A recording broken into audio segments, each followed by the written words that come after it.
Alors, aujourd'hui, on va se retrouver pour une nouvelle vidéo, les amis. Donc, petite vidéo de gestion de portefeuille.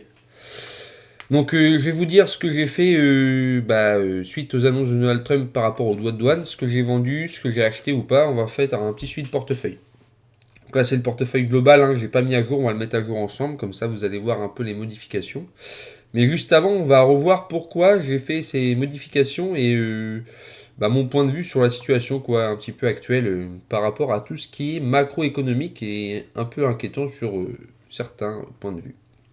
Donc déjà pour rappeler, j'ai fait un petit résumé, même si donc pas mal d'informations que je vais pouvoir vous dire verbalement sur les droits de douane, puis après ensuite on ira voir les portefeuilles, on va les mettre à jour ensemble avec Morning. Donc alors, j'ai pris les événements principaux, hein. Donc en gros, le 2 avril, Trump annonce une hausse massive des droits de douane sur les produits chinois, les portant à 54% avec une menace d'augmentation supplémentaire de 50 points si la Chine réplique. En sachant que le 2 avril, il n'avait pas fait que ça, il avait aussi menacé, limite toute la Terre, hein, donc l'Europe d'augmenter. Alors il me semble, c'était, j'ai plus le tableau en tête, mais 20-25% des droits de douane sur tous les pays européens, sur l'Europe en général. Et l'Europe n'avait pas encore répondu, mais ils allaient le faire. C'était incessamment sous peu. D'ailleurs, on peut voir, quand on regarde le CAC 40, là on voit le 2 avril, on fait 0,22, on était en stable. Hein, on peut regarder sur 3 mois, on peut mettre d'ailleurs les bougies, c'est plus clair. Donc on voit que c'était stable, hein, mars, machin et tout. Hop, on arrive le 2 avril, donc annonce de Trump des droits de douane. Donc là, on parle de la Chine, mais c'est parce que la Chine, c'est le principal, on va dire, ennemi économique des Américains. Donc c'est surtout eux qui ont été menacés principalement. Mais l'Europe était dans le lot, donc forcément, là on prend le CAC 40 parce que c'est les actions qui m'intéressent, moi, sont dans le CAC 40, mais on peut prendre le DAX ou peu importe comment dire, la bourse qu'on prend, hein, c'était plus ou moins pareil sur tous les pays européens. Donc hop, le 3 avril, on a une baisse là on peut voir la baisse, hein, la variation, une baisse de 3%, et ensuite le 4 avril, une baisse de 4%, pour continuer le 7 avril avec une baisse de 3,64. Donc on a à peu près une baisse de 11 ou 12%, 11 ou 12% sur 3 jours, hein. C'est quand même énorme, hein. Donc on voit qu'après, tout simplement le 7 avril, donc on revient là, donc le 7 avril, la Chine déjà, au niveau du 8 avril, réagit imposant des droits de douane de 34% sur les produits américains. En réponse, car les États-Unis ont augmenté leurs tarifs de 104% le 9 avril, et la Chine riposte en les portant à 84%. Cette escalade a conclu à des droits de douane cumulés atteignant jusqu'à 144% sur certains produits. Pardon, j'ai éternué. Excusez-moi. Donc le 7 avril, en fait, tout simplement, là c'est pas écrit, mais Trump avait annoncé que il retirait sur 90 jours, en fait, il mettait en stand-by, on va dire. Peut-être que c'est écrit, non, ça va être pas écrit là. Il mettait en stand-by les droits de douane sur les Européens, enfin sur tous les autres pays, et il imposait que la Chine, même s'il a laissé certains impôts sur les minerais ou des choses comme ça, mais on n'est pas trop impacté nous. Donc il a laissé, on va dire, les impôts que sur la Chine, il a retiré sur les impôts sur tout ce qui est européen et autres pays du monde.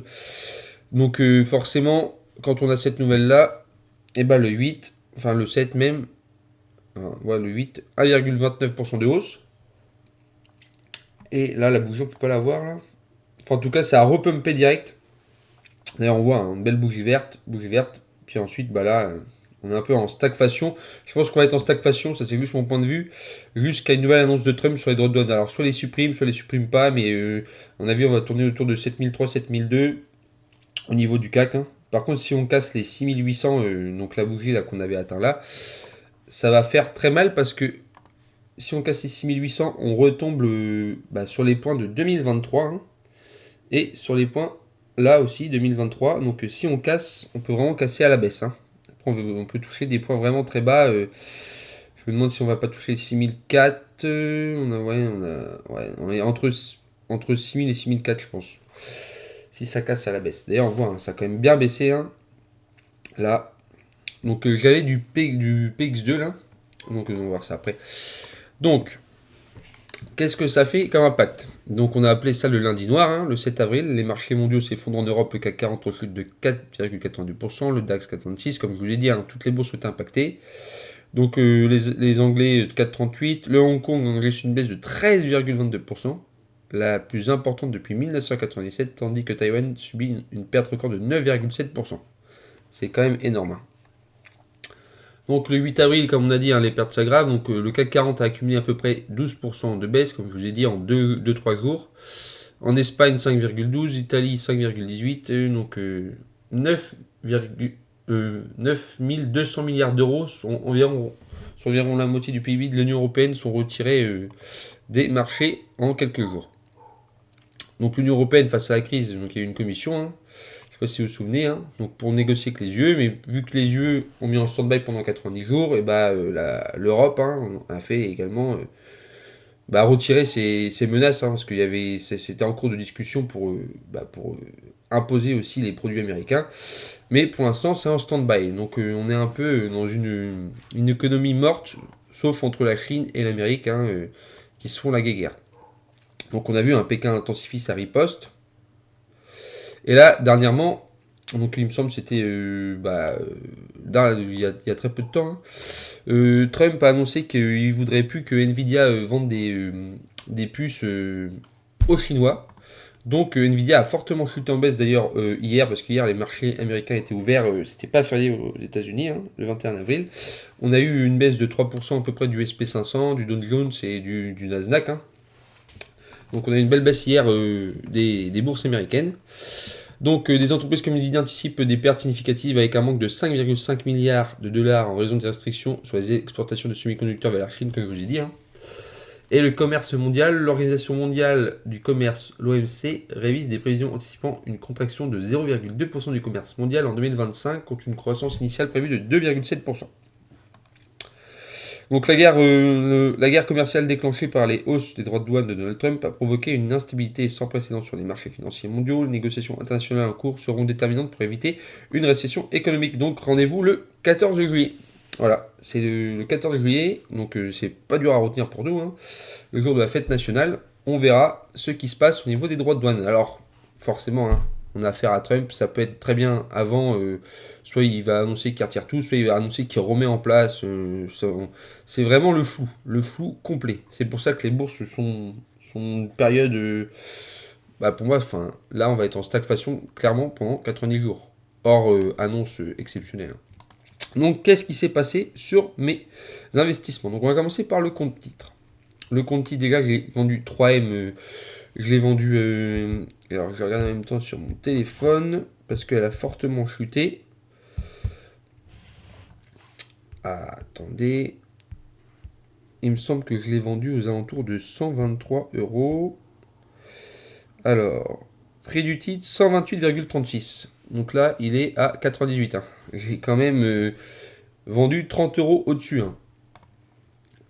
Donc, moi, je l'ai vendu à 100, prix moyen à 98. Ça, c'était mon prix moyen à 98. Là, il est actuellement à 110 euros. Donc, je l'ai vendu à 18 euros au-dessus. Donc, j'ai tout vendu pour un total de 2666 euros. Et on voit que là, actuellement, mes titres sont évalués à 2282. Ah non, 2282, ça, c'est mon... Non, c'est pas mon investissement. Ouais, c'est ça. C'est actuellement évalué à 2282 euros. Donc voilà. Le petit PRU il est là. Moi je l'ai vendu aux alentours de... Ouais, à peu près là. Donc on a tout vendu. Hein. Ouais. Vente. Nombre d'actions, 20,8. Hein.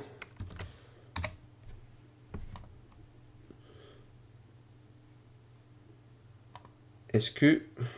On peut supprimer, je pense. Donc j'ai vendu ça. Donc après, c'est dommage qu'on n'a pas de... Je vais peut-être au pire créer une enveloppe cash. Une enveloppe cash. Je verrai après si je crée une enveloppe cash pour vous dire à peu près le montant que je pourrais réinvestir. En sachant que j'ai pris un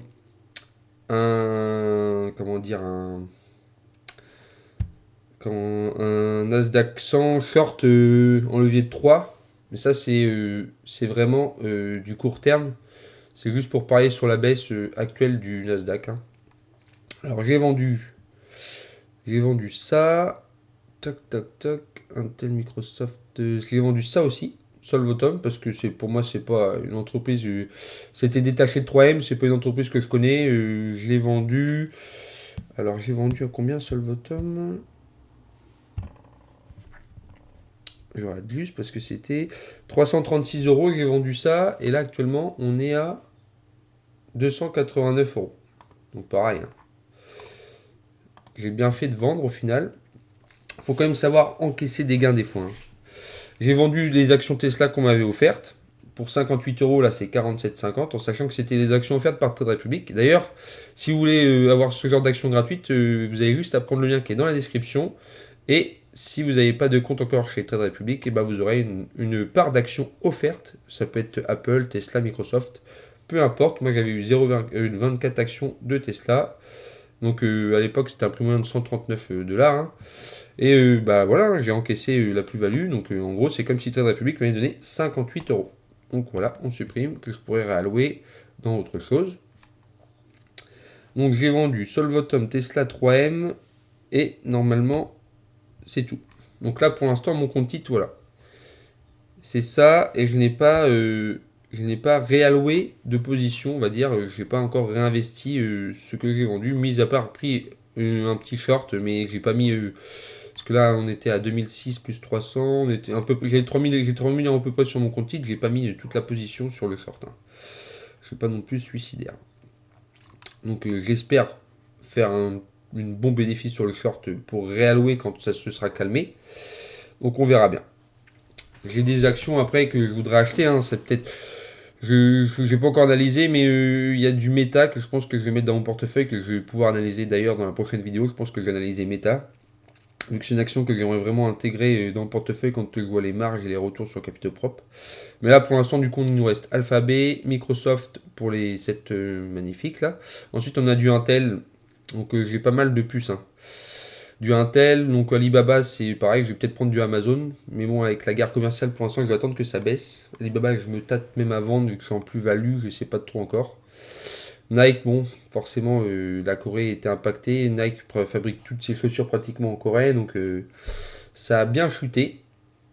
Cette année, Black Decker, pareil. Si je reviens en plus-value dessus, je pense vendre cette action-là. Nike, je ne sais pas encore, parce que Nike, pour moi, ça reste une bonne action quand même. Pareil, les semi-conducteurs, donc j'ai du Taiwan Semiconductor, hein. Donc ça, je vais garder Taiwan Semiconductor. Si ça rechute, je renforcerai par contre. Je préfère ce genre d'action-là à Nvidia par rapport à la valorisation, hein. Donc on est à 22 fois les bénéfices, hein. Nvidia, je crois qu'on est encore à 35 fois malgré la chute, hein. Et Intel, c'est parce que je rejoue en gros son aspect économique de 2025 qui veulent relancer certains trucs, donc je laisse une chance. Soit ça pète vers le haut, soit ça. Je pense qu'on peut limite toucher plus bas, ça va être possible, mais ça va être quand même compliqué de descendre plus bas. Donc on verra bien. C'est un peu un pari sur Intel. En tout cas, je reste investi. Je n'acte pas de plus-value sur Microsoft parce que je ne pense pas pouvoir retoucher des points aussi bas. Et pareil pour Alphabet. Et si ça arrive, et bah, je réallouerai une partie de mon capital si je retouche ces points-là, hein, de 2022. Je réallouerai une partie de mon capital. Pas de problème sur ces deux actions qui sont très qualitatives. Quand on regarde les données financières avec Morning, pareil, vous avez le lien dans la description. Et je trouve que le PER de 28,98 et de 19 sont vraiment attrayants pour commencer à ouvrir une position. Donc n'hésitez pas à aller voir sur Morning, c'est 100% gratuit et vous avez le lien dans la description. Donc voilà, on a fait le tour du compte titre. Donc pour l'instant, il nous reste 10 000 euros d'investis avec un rendement total de 214 euros par an, une augmentation de plus ou moins 4% par an du dividende. Donc on retourne à mes portefeuilles. Du coup, on a supprimé les trucs. On arrive sur le PEA. Donc le PEA, qu'est-ce qui s'est passé? Le PEA, j'ai vendu Michelin. Donc Michelin, je l'ai vendu. Après, on a toc toc toc. On va aller voir sur quitter le mode plein écran.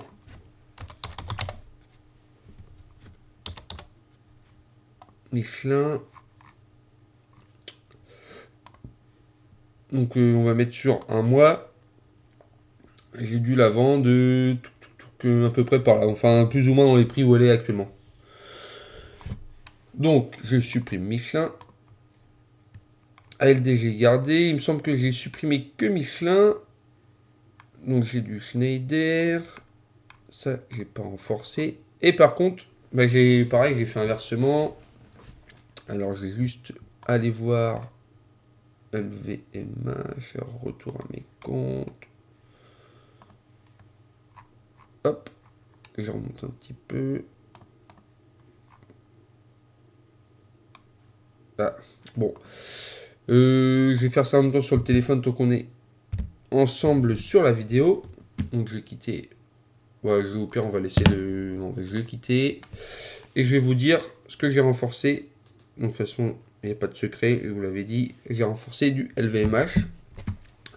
Parce que, bah, si on va quand même y retourner. Alors, on va mettre morceau. On va taper LVMH. Je trouve que le PER est attrayant et ça rentrait dans toutes mes qualités. Dans toutes mes critères d'action. Donc on était en dessous de 20 hein, quand on calcule. Hein. Donc pour rappel, on va les voir, on va le faire ensemble. Hein. Calculatrice.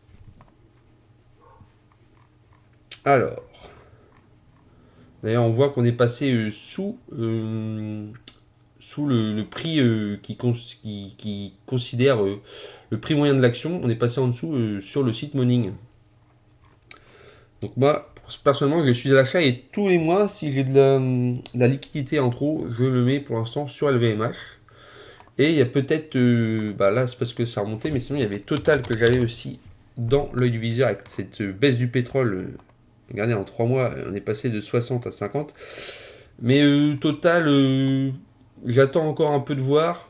Limite vers 45, ce serait pas mal pour une position. Après, j'ai ralloué si ça baisse. Hein. Ce qui est bien, c'est ce petit dividende tout mignon quand même de 6%, hein, distribué 4 fois par an, donc ça fait quand même plaisir. Sachant que c'est une action de qualité, donc ça fait quand même plaisir. D'ailleurs, on voit qu'à l'heure actuelle, hein, le CAC 40 baisse, Schneider baisse bien, LVMH aussi. Donc deux trucs que j'ai dans ma watchlist. À voir ce que je vais faire à la prochaine paye. Qu'est-ce que je vais réallouer. Donc, déjà, on va finir par LVMH. Donc, on avait dit qu'on voulait voir le PER. Donc, on a un free cash flow de 26,78 et un nombre de circulation de 499 412 000. Alors attendez. Hop, on va juste faire ça. Ça, on va fermer. Pardon. Donc on regarde la calculatrice. On va sur vidéo YouTube. Il me semble. C'est celui-là. Alors je sais plus s'il y avait LVMH dessus. Si ça veut bien l'ouvrir. Donc pour souvenir, parce que là j'ai un petit trou, il faut prendre le nombre d'actions de circulation. Donc 499, 412 500.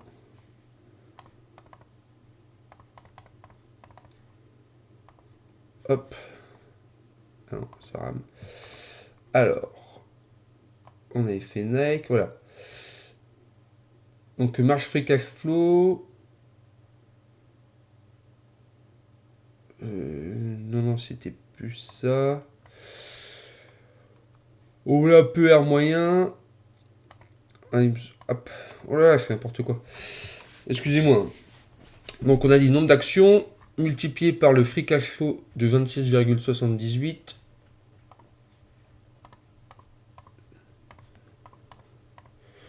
Ça qu'on divise, il me semble, c'est le chiffre d'affaires. Donc là, c'est en millions d'euros. Donc 84,6. Non, je sais plus. Faut que je retrouve mon petit calcul. Enfin bref. Tout ça pour vous dire que LVMH, donc j'ai un PRU de 552,99. Donc on va retourner déjà là.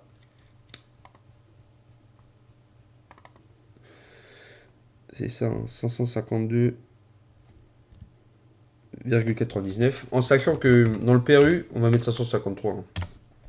Et j'ai 4 actions pour l'instant.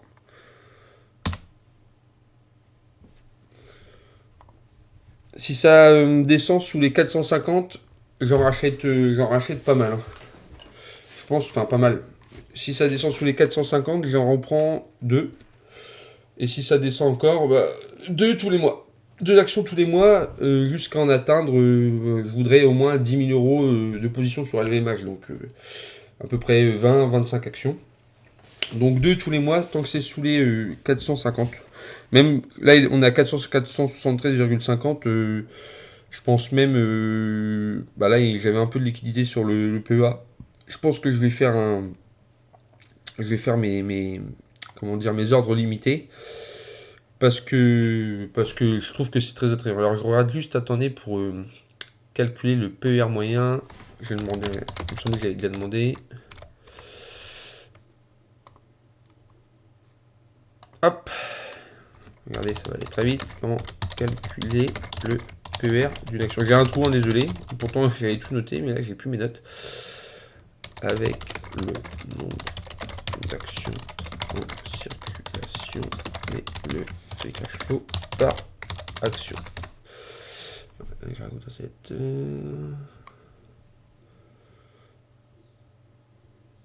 Donc, pour le PER, bénéfice net, nombre d'actions en circulation.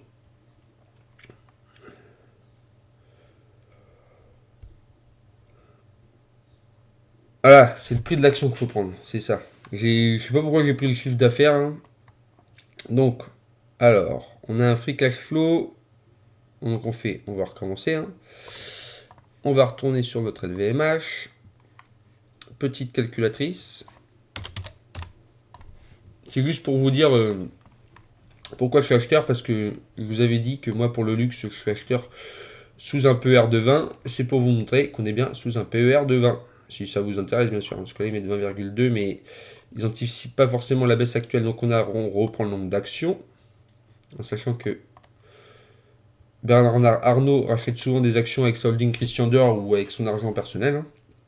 Qu'on multiplie par le free cash flow, donc on a dit par action qu'on a 26,78 fois 26,78, donc on arrive à 13 milliards. Alors, donc on a dit free cash flow, 5 euros fois 100 millions d'actions.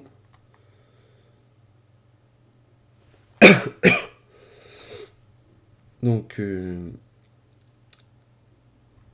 divisé par le...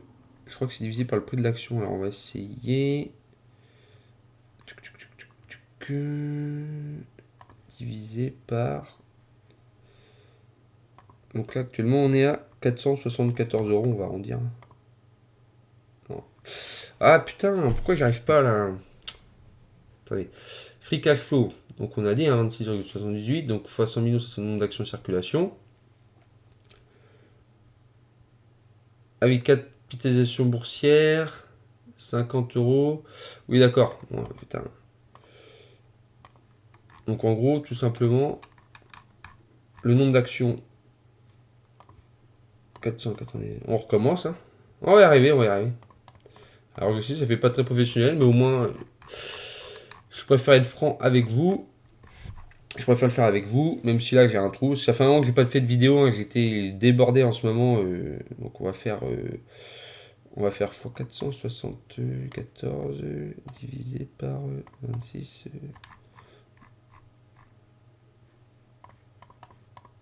Non, c'est toujours pas ça. Ouais, j'étais pas mal débordé, désolé que j'ai pas fait de vidéo pour un moment. Bon, enfin bref, je vais vous retrouver le calcul, je vais le mettre dans la description pour LVMH à la fin. Et comme ça, vous aurez le PER moyen que je vous montre et vous pourrez faire le calcul. Au moins, vous l'aurez dans la description, vous pourrez faire le calcul. Parce que là, je fais ça à chaud, là, je suis pas dedans. Donc désolé pour ce petit désagrément de fin de vidéo. Donc je sais pas, partagez-moi vous ce que vous pensez des droits de douane, ce que vous avez comme comment dire comme stratégie d'investissement actuellement. Est-ce que vous êtes 100% liquide? Est-ce que vous avez vendu? Est-ce que vous avez acté des plus-values? Parce que c'est quand même important de vendre quelques positions. Est-ce que vous êtes acheteur sur des titres comme moi, par exemple pour LVMH? Est-ce que vous créez des lignes sur certaines actions? Qu'est-ce que vous voyez dans 90 jours au niveau du 14 juillet? Enfin 90 jours, c'est plus 90 jours, mais par rapport au droit de douane Trump, comment vous voyez l'avenir? N'hésitez pas à commenter la vidéo, hein, partagez d'ailleurs si vous avez pu, si cette vidéo vous a plu. Bon, désolé, hein, je vais refaire plus de vidéos et je serai plus dedans la prochaine fois avec mes bonnes petites notes. Parce que là, en fait, je pensais pas calculer le PER moyen, mais quand je vois que ça rebaisse encore LVMH, parce que là, en fait, c'est en direct, hein, donc On voit que actuellement ça perd pas mal de pourcentage. Hein, parce qu'à l'ouverture, c'était pas aussi bas. Hein, on était à moins 0, quelque chose. Hein, et là, je vois moins de 2,58%. Donc c'est quand même tentant. Enfin, voilà. Tout simplement pour vous dire que moi je suis acheteur là-dessus et je vous mettrai le lien en description pour le calcul. Donc n'hésitez pas à vous abonner, partager cette vidéo et cliquez en bas à droite si vous voulez vous abonner plus rapidement. Si vous voulez faire comme moi, avoir un bout d'action gratuite, par exemple du Tesla, n'hésitez pas à prendre le lien TED République. Ou si vous voulez 150 € offerts, je sais plus c'est quoi actuellement les. Enfin, il y a un bon petit chèque à la clé avec Boursorama. Donc n'hésitez pas à prendre aussi le lien en description pour commencer à investir. Hein. Ça vous payera vos premières actions. Et voilà, je vous souhaite une très bonne journée et je vous dis à bientôt. Et pour la prochaine vidéo, n'hésitez pas à vous abonner. Ça sera l'analyse d'actions de Meta avec le PER, etc. Avec tous les calculs qui vont bien. Et là, je serai à jour. Donc, je vous souhaite une très bonne journée. Allez, à plus les investisseurs sereins.